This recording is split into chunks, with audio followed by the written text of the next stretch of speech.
There's bipartisan plan to report for you. It's a bipartisan plan to fix the problems with the Paycheck Protection Program.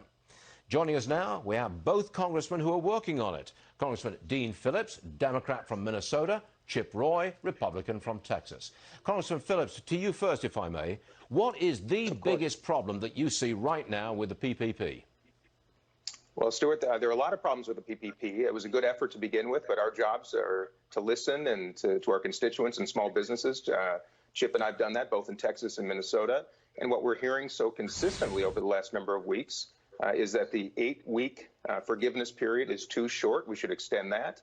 The 75-25 rule requiring that 75% of the resources be spent on payroll. All businesses are not created the same, and that we need more flexibility on that. The loan term of 2 years we're hearing is a problem.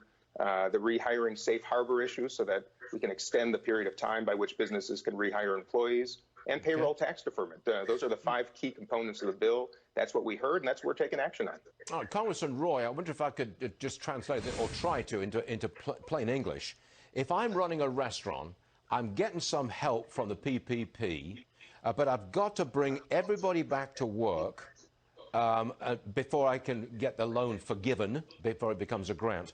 But if my capacity is fixed at like 25% or 50%, I'm not going to make any money. I'm guaranteed to make a loss. Are you going to fix that? Well, Stuart, you put your finger on the problem, the key problem, which is making sure that America opens up again. We need to let America open so that businesses can have people in the restaurants and hotels can have heads on pillows. And I've been working hard on that. But Dean and I have been working hard to ensure that the dollars in the PPP, which Senator Rubio and those that pushed that through in the Senate and then in the House, we should be applauding that we have $650 billion out there available for small businesses. But the key is, can they use it?